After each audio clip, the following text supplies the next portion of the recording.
didn't plan to cry over somebody else's discarded life. But pregnancy does funny things to a woman's heart. I remember standing there, belly round and heavy beneath my old denim jacket, staring at a dusty storage unit like it held the secrets of the universe. It was cold that morning.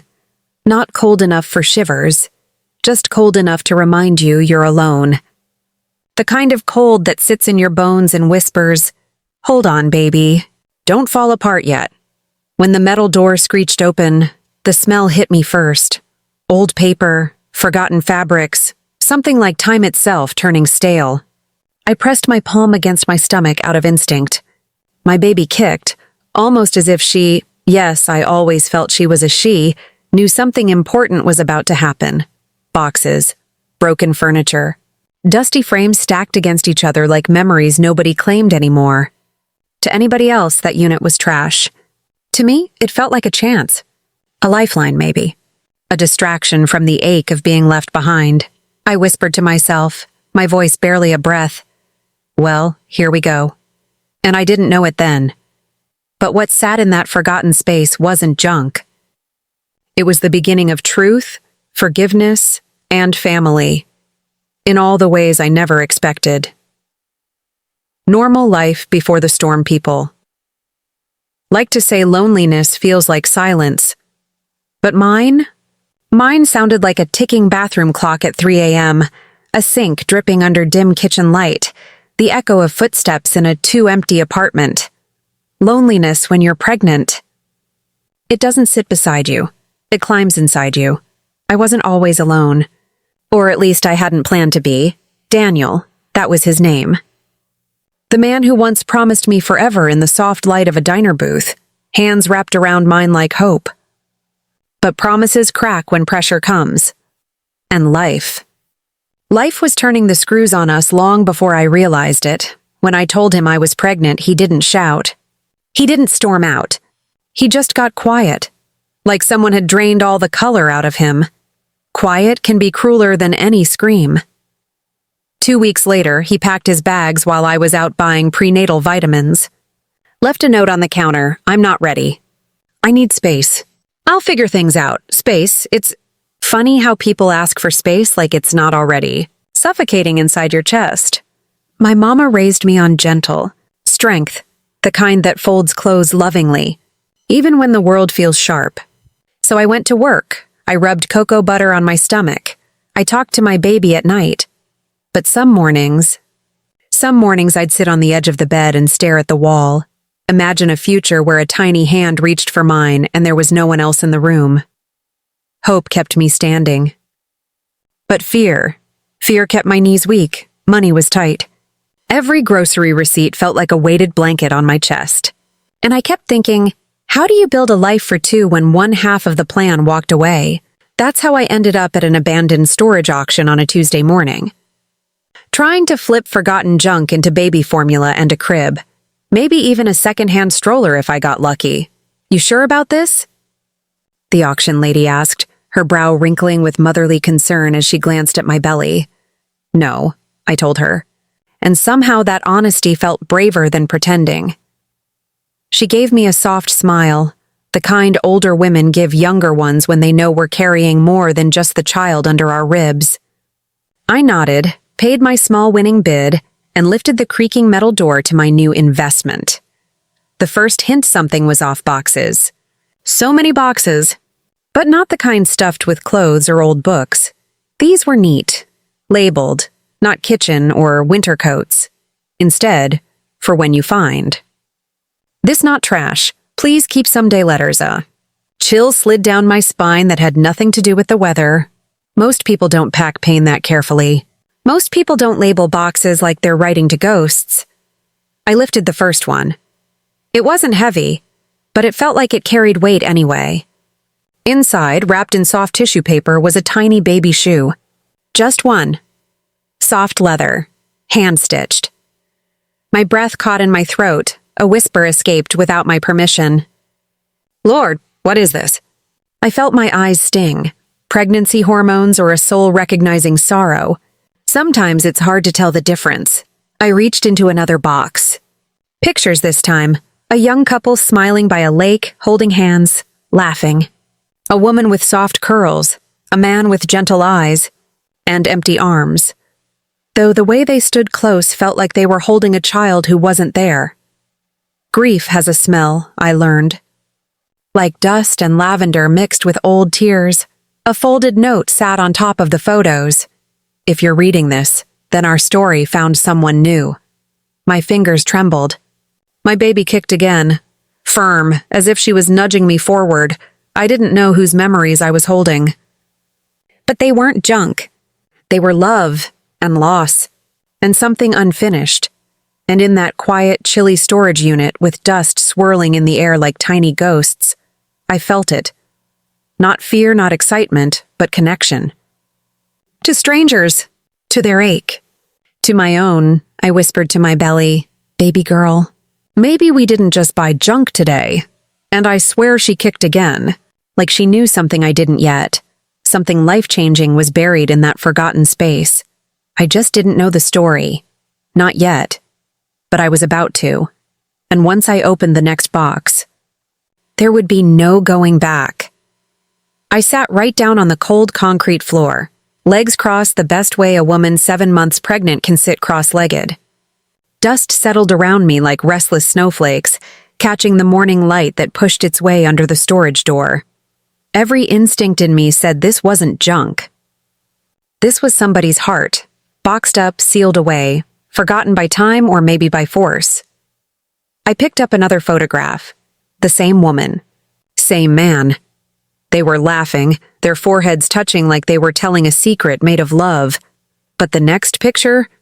The woman stood alone. Same lake, same soft curls, but her smile, it was hollow. Fragile. Like she was holding grief under her skin, scared it might spill if she breathed too deep. Behind her, a tiny gravestone peeked in the corner of the frame. Barely visible, like a truth someone didn't mean to capture, I leaned closer. My voice barely a breath. "Oh, baby." It wasn't just a life stored in here. It was a life lost. My baby shifted inside me. Slow, heavy, like she felt the weight too. Something about that little gravestone made my throat tighten and my palms sweat. Grief recognizes grief, even if the story isn't yours yet. I reached for another box. Light. Almost empty feeling. I lifted the lid. Inside was a folded receiving blanket, yellow and soft, edges worn like it had been held and held and held. And beneath it, a hospital bracelet, tiny, white, with a printed name faded with time. Baby Carter, and a date. I stared at it, a chill crawling across my skin. The date was 11 years ago. My fingers curled around the bracelet like my body needed to protect something that wasn't mine.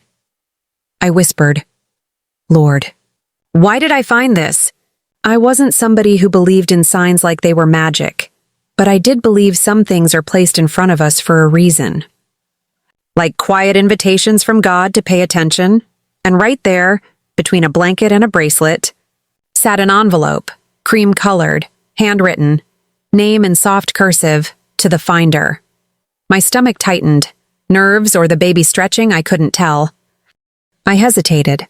Some boxes aren't meant to be opened lightly. I slid a thumb slowly under the seal and lifted the flap. Inside was a single page and a photo of a baby.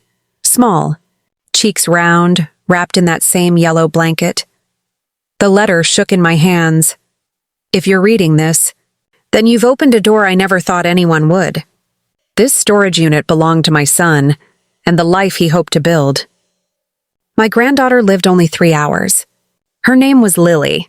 I couldn't bring myself to throw these things away, but I couldn't carry them anymore either.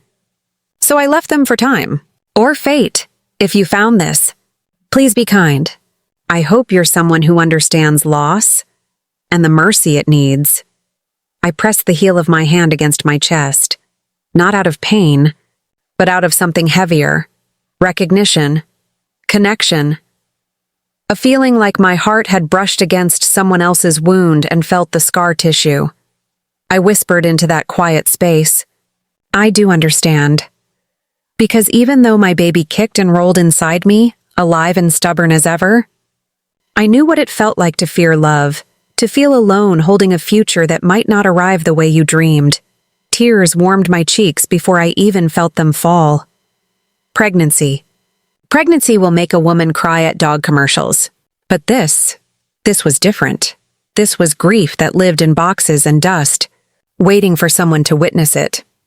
I looked around the unit again, not as junk now, but as a graveyard of love someone couldn't bear to own or bury. I wiped my cheek slowly, took a breath, and spoke softly like I was talking to both my baby and that baby in the photograph. We carry our children, even when we can't hold them. My voice shook. But nobody should have to carry them alone. A gust of wind rattled the metal door, startling me. The concrete was cold through my jeans, and my lower back started to ache. A dull, familiar pulse that came and went like an impatient heartbeat. I stood up slowly, hands on my knees like every pregnant woman does after month 6, and laughed at myself just a little. I'm not leaving all this here, I told the empty space. No one deserves to be forgotten. Not even strangers, especially not strangers who once held hope the way I did. I went to my little car, dented rear bumper, back seat already holding baby clothes donated by my church, and grabbed water and gloves. When I returned, another envelope slid off a nearby crate when I lifted a pile. This one was thicker, sealed carefully, marked for my daughter. When she is ready. My breath caught again. Daughter. Ready. A letter written for a child who would never grow up to read it. I felt a strange pull, like this wasn't just somebody's past. Like I was meant to bring something back into light. I tucked the envelope gently into my coat pocket. I don't know what I'm supposed to do yet, I whispered. But I'm not walking away. I didn't have much in life at that moment. Just a struggling bank account, swollen ankles, and a baby girl who'd soon need more than hope to survive. But leaving those memories in the cold felt wrong in my bones. Wrong like deserting someone at a hospital bed. Wrong like walking away from love just because it hurt. I ran my hand across my belly. You and me, little one. We're gonna do this gently. I shut the storage door slow, almost reverent. Then I sat in my driver's seat, turned on the engine, and placed that "for my daughter" envelope on the passenger seat. The radio whispered a soft gospel song, something about grace, and finding strength right when you think you have none left. I rested my forehead on the steering wheel. I didn't know whose story I was about to step into, but I knew one thing. Their grief had found me for a reason, and my life, already cracked open, was about to change. When I got home that afternoon, I moved slower than usual. Not because of the baby, though Lord knows she had me waddling like a duck in church shoes, but because my mind felt heavy. Like I was carrying 2 lives now, mine and the echo of another mother's heartbreak. My apartment was quiet when I walked in. Quiet in that way that feels like too much space and not enough warmth. The radiator hissed softly. The faint smell of cinnamon lingered. I'd boiled sticks the night before, trying to make this little space feel like a home I wasn't afraid to bring a baby into. I sat at my small kitchen table, second-hand wood, chipped edges, and placed the "for my daughter" envelope in front of me. I didn't open it. Not yet. Some things deserve patience, deserve breathing time. I rested my hand on my belly, rubbing small circles like I always did at night, when fear tried to settle in my bones. You know? I whispered. I used to think life was supposed to be planned. Step by step. Love, marriage, baby. But look at us, finding strangers in storage units like blessings wrapped in sadness. My baby kicked, firm and sure. The kind of kick that reminded me I wasn't really alone. Even on nights when loneliness felt like a second shadow. A tear slipped before I could stop it. I brushed it away gently. Pregnancy tears don't ask permission. The letter sat there quietly, waiting. The kind of quiet that nudges your heart instead of your ears. The calling. That night, sleep didn't come easy. I tossed, turned, adjusted pillows like they were wrong answers to a question I couldn't solve. Around 2 a.m., I gave up. I sat up slowly, one hand on my belly like it was my anchor. I whispered to the dark, I need to know who they were. Not out of nosiness, not out of curiosity, but out of a strange sense of responsibility. Like I'd been chosen, not in a grand way, just in a quiet, humble, God places things in our hands way. Sometimes purpose doesn't shout. Sometimes it sits in cardboard boxes wrapped in dust. I got up, pulled on a sweatshirt, and sat at my little desk. Pulled the photos out, each one telling a story without speaking. The woman, the man, the baby blanket, the grief, the love. On the back of one photo, tiny handwriting read, Michael and Grace. Forever ours. Lily. That name again. Lily. I whispered it like a prayer. Soft. Careful. I turned on my laptop, screen humming to life in the quiet apartment. Typed into the search bar with hesitant fingers. Michael Grace Lily obituary 11 years ago. My fingers trembled slightly. A mix of curiosity and reverence. I didn't know what I expected. But when the first result loaded, my heart tightened. A small obituary. Soft wording. Gentle pain behind every sentence. Lily Carter, beloved daughter of Michael and Grace Carter, passed peacefully after 3 hours of love. She leaves behind parents who carry her forever. A photo, the couple again. Younger, hopeful, fragile in the way grief makes you. And then another link, a name I recognized now, Grace Carter, passed 3 years later. My breath caught. She was gone too. Not old. Not ready grief. Grief can hollow a person out until the body simply follows the heart. I pressed my palm to my belly, suddenly protective, fiercely, instinctively.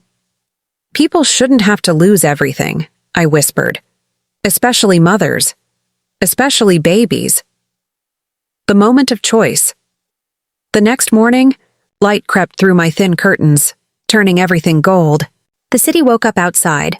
Car horns, distant laughter, life moving fast. I, however, moved slow. Looked at that envelope again like it held a heartbeat. I didn't open it. Instead, I found myself getting dressed, slipping on comfortable shoes, tying my hair into a loose bun. Pregnancy made me practical whether I liked it or not. I put the photos and the envelope gently into a tote bag. Then grabbed my coat. Somewhere in this city, someone might know the rest of that story. Someone might remember Michael and Grace. And somebody deserved to know their memories weren't thrown away. I took the bus, couldn't drive comfortably that morning, baby sitting high like she wanted to nap under my ribs. The city breeze was cool when I stepped off near the old community library. Not a place I went often, but something told me archives lived where stories lived. Inside, dust danced in sunlight. Books lined shelves like quiet soldiers, and an older woman at the reference desk looked up with a soft smile. Morning? Sweetheart, she said gently, eyes glancing to my belly. When are you due? 6 weeks, I whispered back, voice tight with emotion I couldn't quite hide. She nodded, that knowing nod women share when they've walked the same road. Swollen feet and all. What can I help you find today? I hesitated, then pulled one photo from my bag, the one where Grace held invisible grief at the lakeside. I'm trying to learn about them, I murmured. I found their things. Her expression softened, brows lifting slightly. Curiosity and tenderness mixed. She took the photo carefully, like it might break. Oh, she breathed. I remember her. Grace Carter. Sweet girl. Quiet, but she carried something heavy. Lost her baby. Her eyes dimmed, memory pulling sadness forward. And her husband? I asked, a pause. A breath, he left town. Couldn't handle the pain. Some wounds, they don't heal if you don't face them. She looked at my belly again. Hope you've got support, darling. I swallowed hard. I'm trying. Some truths don't need stories. They show up in your eyes, plain as daylight. She wrote an address on a slip of paper. Old handwriting. Careful strokes. Last address we had for him. Might not still be there, but Sometimes life gives us pieces for a reason. I took the paper gently. Thank you. Take your time with whatever you're carrying, she murmured. Whether it's joy or pain, both deserve gentleness. Her words settled in me like warm tea on a cold morning. I stepped back out into the street, the slip of paper held tight in my hand, baby rolling gently inside like she sensed something shifting. I didn't know if Michael Carter was there. Didn't know what I'd say if he was. But I knew this. His story had landed in my lap like a fragile bird. And I wasn't going to let it fall, not on my watch, not while I knew what loss tasted like, even if mine came in different shape and circumstance. Sometimes God doesn't send answers. He sends people, and sometimes those people are us. The next morning I woke before dawn. No alarm, no noise. Just that quiet tug inside my chest, like something unseen had placed a gentle hand on my shoulder and whispered, "It's time." I sat up carefully, one hand cradling my belly, and whispered to my baby, "Today we go find answers." For someone who never got to finish asking their questions, pregnancy makes everything feel heavier. Bags, steps, breaths, decisions. But some weight isn't a burden. It's a calling. I got dressed in soft leggings and my loose sweater, the one Mama knitted before she passed. Funny how grief threads itself through life like an invisible seam. I made tea, stood at the small window, watched the world waking up, headlights moving like quiet prayers through morning fog. Then I picked up that wrinkled little paper with the address the librarian gave me. Willow Terrace. Not far. Just far enough to think twice. But doubt has never held me long. Not when something inside me knows there's purpose in the steps. I grabbed my tote bag with the photos and that sealed envelope. Slipped on shoes slowly. Bending gets tricky when you're carrying life between your ribs. And then I left. The doorstep of Memory Willow Terrace wasn't fancy. It was one of those old neighborhoods with peeling porch paint, wind chimes made from spoons, and flower beds that tried their best even when life forgot to water them. I stood in front of the house. White siding, a porch swing with chipped blue paint, little ceramic angel near the walkway. I held my belly, breathing steady, the way nurses told me to breathe through contractions someday. The porch boards creaked under my weight as I climbed. My heart wasn't racing, no. It was full. Like a cup trembling at the brim, I knocked. Soft at first. Then a little firmer, firm enough to be heard, gentle enough not to startle grief if it still lived here. Moments passed. A curtain shifted. The door opened, and there he was, older than the photos. Hair thinner, beard unshaven, eyes tired in that particular way sorrow carves into people. Michael Carter. I didn't need confirmation. Grief recognizes itself, even across strangers. He looked at me, then at my belly, then back at me. His voice was rough, unused. "Can I help you?" I swallowed. "My name is Alana," I said softly. I bought a storage unit." His face didn't change. Not at first. But his hand tightened on the doorframe like his body braced for impact. "You shouldn't be here," he whispered, voice cracking just a little. I held the tote tighter. I think I was meant to find it. He turned away, or tried to. "But some pain doesn't let you walk cleanly. Please," I said, not begging, just offering. "I don't want anything. I just didn't want your memories to vanish." His shoulders sank, not from defeat, but from the weight of remembering someone you tried to bury in time. He opened the door wider, just enough. "Come in," he murmured. "But I don't know how much I can talk." "That's all right," I whispered. "We can sit in silence too, because sometimes presence is the only language grief understands." Inside his quiet world, the inside of the house felt lived in but untouched, like life paused here years ago and never quite pressed play again. No dust, just stillness. Pictures on shelves of grace, weddings, birthdays, smiles that knew hope once. He motioned toward the couch. I sat slowly, hand guiding my belly, breath steady. "Do you want water?" he asked, automatic politeness. I smiled faintly. I'm pregnant. Water is my best friend right now. A ghost of a smile tugged at his mouth. Yeah, guess so. He handed me a glass. His hands shook just barely. What did you find? He asked, voice low. I reached into the tote, pulled out the photo of Grace by the lake. His eyes closed like that picture was a prayer and a wound. She loved that lake, he whispered. Said water made her feel clean.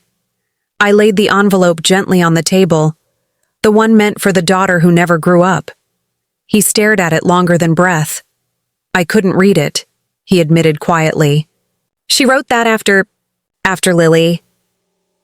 I packed everything because I couldn't choose between keeping her or letting go. So I locked it away and I left town. Thought pain might forget me if I moved fast enough. He laughed once, humorless, thin.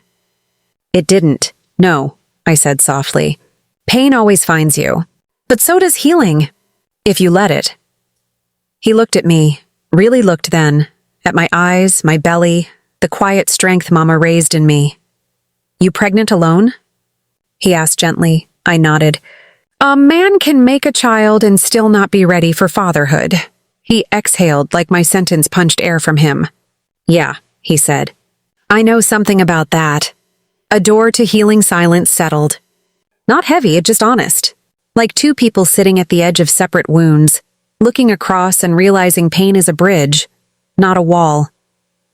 Finally, I placed the envelope closer to him. You don't have to read it now, I said softly, but it deserves someone who loved her. His throat worked, a swallow that looked like steel bending. Why did you bring this to me? He whispered. Because someone loved enough to keep these memories safe, I answered, and someone else tried to be brave enough to let them go. You deserve to sit between those truths, not run from them. My baby kicked then, sharp, sure. He noticed. His eyes softened and something passed across his face. Longing, perhaps. Regret. Love. He paused. Can I touch? I nodded. He reached gently, hand trembling, and laid his palm against my belly like he was touching hope for the first time in years. My baby pressed back. A quiet hello. He closed his eyes. A tear slid, silent, thin, unashamed. She kicked, he whispered. Babies know hearts, I murmured. Even the broken ones, he stepped back, wiping his face. I'm not ready to open that letter today. That's all right, I said. Healing doesn't run on a clock. He looked at me then, gratitude quiet in his eyes. Thank you, he breathed. I stood slowly. I'm going back tomorrow to finish sorting the unit. You're welcome to come. He didn't say yes. Didn't say no, just nodded. Small but real. I walked to the door. Before stepping out, I turned softly. You didn't lose her memory, I said. Grief doesn't mean forgetting. Sometimes it just means you loved more than the world could hold, and I left him. Standing there, a man holding both the past and the possibility of forgiveness in his trembling hands. Grief does strange things to time. Some days moved like heavy mud, slow, suffocating, swallowing me whole.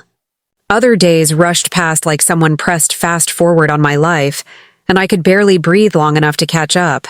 But then, there were the silent days, the days where the world sat still, like it was waiting to see if I'd crumble or rise. And on one of those days, I stood in front of the mirror, staring at a woman I barely recognized. My father's daughter, but no one's child anymore. Not really. I touched my reflection like I was checking if it was truly me. The broken-eyed girl who walked into a lawyer's office trembling wasn't here anymore. This woman. She had scars now, invisible, but real enough to ache every night, and I whispered to myself, not as comfort, but as truth. Whatever tried to erase me, failed. The first phone call came later that week, not from my lawyer. Not from a relative. Not even from a friend offering comfort. No, it was her, my stepmother. Her name lighting up my screen felt like tasting rust. Unpleasant, metallic, bitter. For 3 seconds, I debated ignoring it. letting it die in silence. But anger made me brave or foolish. Same thing sometimes, so I answered. She didn't say hello, didn't offer condolences, didn't even pretend to be human for a moment. Instead, she sighed, sharp, irritated, like I was the inconvenience. We need to meet, a demand, not a request. I almost laughed. After everything, she wanted something from me? What do you want? I asked, voice colder than winter air. Something we should have discussed before you dragged family business into court. Family business. I blinked hard, heat pooling behind my eyes, not from sadness, but from rage that tasted like fire. Family? She tried to erase me. She tried to turn my existence into a legal error. Still, I steadied myself and said, I'll meet you. Public place. I didn't trust her with silence, let alone a room, and we chose a cafe. Neutral ground. Neutral like Switzerland, except the battlefield followed us anyway. She arrived in sunglasses like she was famous. Lipstick perfect, posture stiff, ego even stiffer. No grief showed on her. No softness. No ache, just calculation, like she still believed she could win somehow. She sat without waiting for me to offer.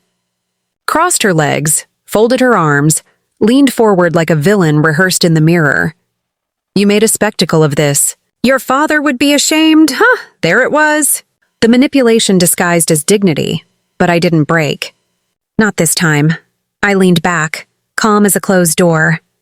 My father would be ashamed of anyone who tried to wipe his child out of existence. Her jaw tightened. Good. She wanted control. She didn't get it. When she finally spoke again, her voice was low, controlled, venom sweetened with sugar. You got what you wanted, so let's make sure this never becomes public. And we both move on. Not remorse. Not peace, reputation. Her temple throbbed, a tell she probably didn't know she had. And if I decide the public deserves the truth? I asked softly. She froze. Not dramatically. Just a tiny shift. Like someone touched her nerves with ice. Then you'll regret it. A threat. Cold. Polished. Deadly in its restraint. For one breath, fear tried to rise in me. The old fear. The childhood fear of not belonging, of losing what little I had left. But then I remembered something my father once told me when I was 10, crying about being left out at school. There are two kinds of strength, sweetheart. One is loud, it roars so others hear it. The other is quiet and it survives even when no one sees it. I had been roaring in court. Now it was time to be quiet and unshakable. I leaned in, same distance she used, letting her see the steel she helped forge inside me. You tried to erase me. You failed, and now, I don't owe you silence. Her face. Cracked. Not fully. Just enough for truth to peek. Through the mask. Fear. She feared losing status more than she ever feared losing family. She stood abruptly. You'll regret this, she whispered again. And then she left. Heels sharp, spine rigid, fury wrapped in perfume. But here's the thing. I didn't regret anything. Not anymore. Outside, the wind was cool, familiar, like it had been waiting. I didn't cry. I didn't shake. I didn't crumble. I walked home slowly, breathing like someone who had finally stepped into her own skin. My father was gone. My childhood gone long before that. But one thing remained, unbroken, unerasable. Me. And as I unlocked my door, I felt it. The beginning of a new life. Quiet. Strong. Mine. But then, just as I exhaled, my phone buzzed. A message. Unknown number. 5 words that froze me in place. There's something you don't know. There's something you don't know. 5 quiet words. Yet they struck harder than every courtroom whisper, every family betrayal, every tear swallowed in silence. I stared at the screen like time slowed itself just for me. Like the universe was holding its breath. waiting to see what I'd do next. Unknown number. No name, no hint. Just a sentence heavy enough to shake my bones. For a second, I didn't breathe. Had I really fought my way through grief, lawyers, lies, and guilt, only to find out there was still more buried under the ground my father was placed in? My fingers hovered above the screen, trembling, stubborn, scared. Finally, I typed, "Who is this?" 3 dots appeared, disappeared, reappeared again. That digital heartbeat, cruel, deliberate, dragging out fear like someone enjoying the control. And then, "Meet me tomorrow, noon, your father's workshop." The workshop, a place frozen in sawdust and memories, where wood curled like ribbon shavings on Christmas morning, and his laughter lived in the walls, a place I had avoided since the funeral. I swallowed hard. "Who are you?" I asked again, this time. No dots, no reply, just silence. Sleep didn't come that night. Only whispers, ghosts of unfinished conversations, things my father maybe meant to tell me, things I never thought to ask. Did he know I'd end up fighting like this? Did he see betrayal coming before I did? Did he leave something behind for me? Morning arrived like punishment, too bright for a soul still bruised. I drove to the workshop with hands that looked steady but weren't. My breath felt thin, not from fear, but from the weight of truth trying to be born. The workshop sat behind our old house, locked, untouched, waiting, dust on the windows, silence on the air. A world paused in the last moment he ever stood there. I hesitated at the door, keys shaking slightly in my palm. Not because I feared someone waiting inside, but because the last time I entered this room he was alive, and stepping back into it felt like undoing goodbye. I pushed the door open. The smell hit first: wood, oil, memory. The kind that burrows deep into your lungs and stays. Nothing moved. Yet I felt presence, not mystical or dramatic. Just the weight of a life lived in this room. The heartbeat that once echoed against the walls. And then, footsteps, real, slow, measured. I turned, and there he was. Not a villain. Not a stranger, but someone I hadn't seen since the funeral. Someone who had disappeared without explanation the moment dirt touched my father's coffin. My father's business partner, Mr. Hale. Older now, tired, edges of guilt holding his face like shadows due to twilight. "Thank you for coming," he said quietly. My voice barely worked. "You sent the message?" He nodded. I couldn't say this in public. I couldn't say it while the lawyers were watching. A chill skated down my spine. "What couldn't you say?" He looked at me, not like he was giving information, but like he was confessing a sin. "Your father changed the will at the last minute, and not just to include you." My stomach dropped. The room felt smaller. The air, sharper. "What do you mean?" I whispered. He swallowed, eyes soft with sympathy I didn't know how to accept. "There's another beneficiary, another heart. Another life intertwined with mine. Without me knowing, my mind raced. Cousin? Friend? A charity?" But then he spoke again, voice cracking like wood under pressure. "Your father had a child. Before you." The world stopped. The workshop dissolved into blur. A cold breath escaped me, unasked, uncontrolled. "What?" I breathed, barely sound. He nodded slow, heavy, haunted. "You have an older sibling. They don't know about you, and you don't know about them. But your stepmother found out. That's why she tried to erase you, because she wanted to erase both of you." The truth hit like thunder, loud, splitting, merciless. My heart wasn't just broken. It was multiplied. I had been fighting to protect my place in my father's legacy. And all along, I wasn't the only ghost she tried burying. A sibling. Blood. History I never knew existed. Somewhere out there. Breathing the same world, carrying the same father, living without ever knowing me. My voice shook. "Where are they?" Mr. Hale exhaled slowly, like he had been waiting years to release this secret. "They're looking for you too." The story wasn't over. Not even close. Grief had become a door instead of a gravestone, and on the other side of it, someone with my father's eyes might be standing, waiting, searching, just like me. There are moments in life when your world doesn't shatter loudly. It cracks quietly, like ice under soft footsteps. Finding out I had a sibling didn't feel like shock. It felt like remembering something my soul already knew, something my heart had been missing without understanding why. I stood there in my father's workshop, sawdust rising around me like dust from an old truth being brushed awake. I thought grief was the heaviest weight I'd ever carry. But this was different. Grief is what you feel when something ends. This felt like something beginning. Mr. Hale watched me carefully, as if he expected me to crumble right there between the worn-down workbench and the jars of mismatched screws. "You all right?" he asked softly. I nodded, but my voice didn't play along. "What now?" He pulled a folded paper from his coat pocket. Not legal documents, not a secret will. Just handwriting.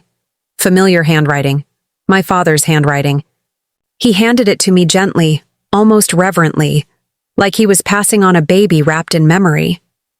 "I was supposed to give this to you," he whispered, "when the time was right. I didn't have to unfold it to know. My hands already knew the texture. My eyes already recognized the curve of the letters. Daddy's grocery list paper. Daddy's pen that always ran heavy on the first stroke. For a moment, I couldn't breathe. My fingers trembled as if touching the paper might break it. Or break me. Finally, I opened it. My father wrote like he spoke.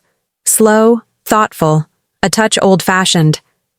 "My girl, if you're holding this, then life has taken me somewhere you can't follow yet. And there's something you have a right to know." My heart clenched. Hard. Before you were born, life gave me a child I couldn't keep. Not because I didn't want to, but because I was young, scared, and foolish. The room blurred. I blinked hard. I built a life with you in it, but I never stopped loving the life I created before you. They deserved more than silence, more than shame. And one day, I prayed you'd meet them not with anger, but with the heart your mama taught you to have, gentle, steady, full of grace. I felt the burn behind my eyes. Not sadness. Not shock. Something deeper. A breaking open. A seed cracking so something new could grow. You are not losing part of me, baby girl. You are gaining part of yourself. Find them when your heart is ready. And tell them they were never forgotten. Not a single day. The ink smudged right there, as if tears had lived on that paper before mine. At the bottom, one last line. I love you more than any mistake I ever made. My hand covered my mouth. A sound slipped out, low, soft, aching. Mr. Hale looked away politely, letting me grieve in peace. After a moment, he spoke again, voice gentle, like someone stepping across sacred ground. They've been trying to locate you for months. Quietly, carefully. They don't want money. They just want truth. I nodded slowly. It wasn't greed knocking at my door. It was blood. Roots. Belonging in a world where I thought I only had my mother's ghost and my father's memories left. The drive home felt unreal. Like the roads were unfamiliar. Like the world had shifted 2 inches to the left while I wasn't looking. And Oliver's house, my father's house, waited for me. Inside, the air felt still, like the walls were listening, like they already knew secrets that I was only just learning. I sat on the couch, the letter in my hand, my baby pressing. Tiny flutters against my ribs, as if reminding me I wasn't just finding family. I was building one. And suddenly, I understood something I didn't have words for until that moment. Sometimes life doesn't take things away. It rearranges them. It clears space for something else to enter. Maybe my father hadn't abandoned me with his silence. Maybe he was trying to give me the chance to choose love, not fear. And maybe, just maybe, the family I thought I lost was being rebuilt. Differently, unexpectedly, beautifully. Not in the way I imagined, but in the way I needed. That night, I lay in bed with the letter beside me, not tucked away safely, but right there, like a hand holding mine through the dark. I whispered to my baby bump, voice barely a breath. You might have an aunt or uncle somewhere out there, and they might be good people. People who didn't even know they were missing us. A tear slipped down my cheek. Quiet, grateful, scared, hopeful. I think it's time we meet them, I murmured. And in the quiet of that little house, for the first time in a long, long while, I felt something warm bloom inside me. Not certainty, not clarity, hope. Soft and trembling but alive. A seed pushing through soil, reaching for light. And when I finally closed my eyes, the last thought I had was simple. Family is not about blood alone. It's about who stays, who fights, who returns, and who we choose to open our hearts to. Tomorrow, I would find the person my father kept in his heart. And maybe, just maybe, I would find another piece of mine. I didn't sleep much that night, not because of fear, but because life felt like it had paused in the middle of a heartbeat, holding its breath for what came next. It's strange how truth can shake you and steady you at the same time. I woke before sunrise, the house still quiet, my father's letter resting on the nightstand like a second pulse in the room. When I placed my palm over it, the paper felt warm, as if grief, love, and the weight of belonging had soaked into its fibers. My baby shifted inside me, a tiny roll beneath my ribs, and I whispered, "Today we go meet our story." I knew before my feet touched the cold wood floors what I had to do. I didn't need time, or space, or distance. Sometimes the heart knows before the mind agrees. And my heart? It was ready. Ready to walk toward family, instead of running from loss. Ready to believe the world wasn't done giving me love. I sat at the kitchen table, hands wrapped around a mug of warm milk, like my mama used to make when the world felt too heavy. Sweet, simple, soft. The baby kicked again, a strong little push like he had opinions already. I rubbed my stomach and laughed quietly. You felt it too, didn't you? Changing chapters. The next morning, I woke feeling like the air was clearer, like something thick had lifted off my chest. And that's when I noticed it. A small voice message blinking on my phone. For a moment, fear rose. Old reflex burned into me after months of battles and betrayals. But when I pressed play, it wasn't legal threats or bitterness. It was Marin's voice.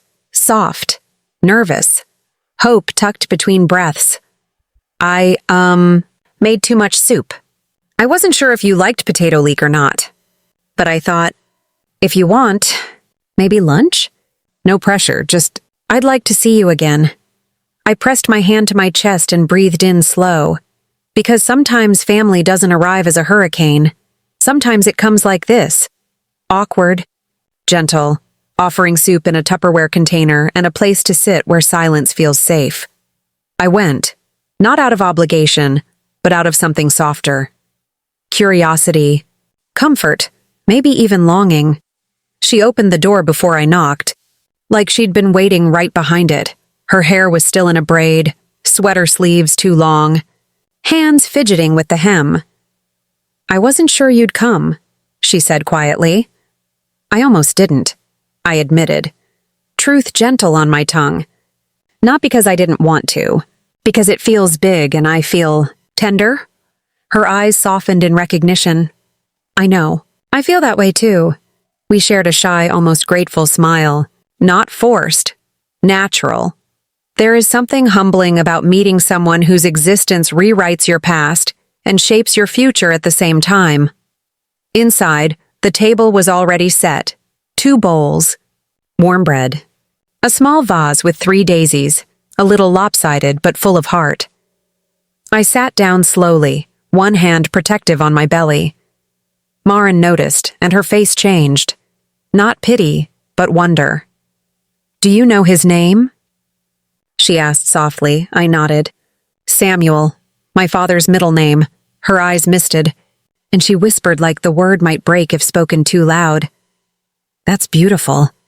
For a moment, silence filled the space between us, but not empty silence. Growing silence.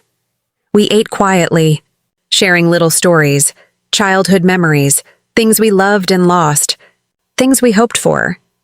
She didn't ask for details about my pregnancy, didn't pry about my past. She simply let me be. And that's a rare kind of love, the kind without demand, without expectation. After lunch, we walked slowly to the couch. She hesitated before speaking. "Sometimes," she said, fingers twisting in her sleeve. "I used to sit by the window and imagine someone knocking one day. Someone who looked like me, someone who belonged to me." I swallowed. "I never imagined this at all," I admitted. "I always thought my family story was closed." She nodded, eyes glistening. "And now?"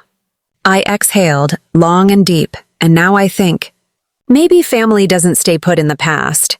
Sometimes it arrives late. Still right on time.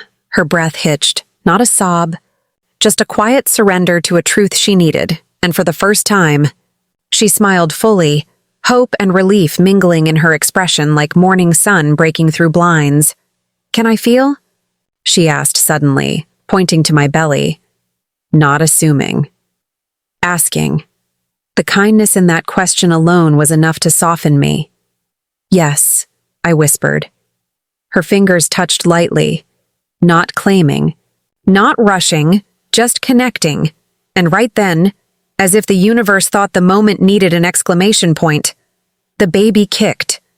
Maren gasped, then laughed through a tear. "He said hello," she whispered. "No," I corrected softly. "He said welcome." We didn't define anything that day. We didn't label or promise or hurry. Some relationships aren't built in a rush. They bloom in quiet rooms, over warm soup and soft hands, understanding that hearts need space to unknot. But when I left, she walked me to the door like last time, and this time, she hugged me, not tight. Not desperate, just steady, and I felt it, something bonding, weaving its first threads. We weren't strangers anymore. We weren't secrets anymore. We were sisters, not because blood said so, but because we chose to be. I drove home, hand resting on my belly, whispering to my son, "You will grow up knowing family in more than one shape. You will learn love isn't always how it starts. It's how it grows." And I imagined my father somewhere, not watching like a saint, but smiling like a man who made mistakes and hoped love would heal them one day. Maybe this was that day, not a perfect ending, but a beginning made from forgiveness, courage, and gentle steps forward. And those in this life are the strongest beginnings of all. I didn't sleep that night. My eyes stayed open, staring at the cracks on the ceiling like they were maps to a life I no longer recognized. My mother didn't come home until the sun was rising, hair messy, lipstick smudged like guilt in bright daylight. She didn't even look at me when she walked in, and I didn't greet her. We were two strangers holding secrets too sharp to speak aloud. But fate, it doesn't wait for permission. At 10:14 a.m., there was a knock on the door. Not the soft, polite kind, but the heavy, repeated pounding of someone who came with purpose. My mother froze mid-step. My hands trembled as I opened the door. There he stood, the lawyer from the estate. Grave face. Files in hand. Eyes shifting between me and my mother like he already knew our war wasn't cold. Anymore, it was burning. "There's been a development," he said, "regarding your father's will." My mother's breath hitched. Her knuckles whitened around the glass she was holding, and it slipped, shattered, just like the web of lies she'd been spinning. The lawyer continued. "We recovered digital backups. a full record of the original will, and video testimony. My mother's eyes widened, panic twisting her face into something I had never seen before. You can't be serious, he cut her off. It confirms your late husband's wishes, and it includes witnessing of attempted tampering. Her lips parted. No lies came out this time. Her world, the one she built from manipulation, charm, and concealed knives, was collapsing in front of her. The lawyer turned to me. You'll receive everything your father intended for you. We're proceeding with legal action regarding the tampering. Silence swallowed the room. My mother didn't blink. She didn't move, for the first time. She looked small, not powerful. Not in control, just a woman who finally ran out of shadows to hide in. I whispered, voice steady but heart shaking. You took my childhood. You tried to steal my future, but you didn't take who I am. Her lips trembled. Then, she spoke barely above a whisper. This wasn't supposed to happen, and I answered, No, you just never believed I would fight. She sat down, defeated, as though her bones had finally realized they were tired of carrying lies. And I walked away. Not out of anger. Not out of revenge, but because some battles are won not when your enemy falls, but when you refuse to fall with them. I stepped outside, sunlight hitting my face like a blessing I had earned. And for the first time since my father died, I breathed without pain. The world wasn't fully healed. Neither was I, but I was no longer surviving someone else's story. I was writing my own, and this time, no one would erase me.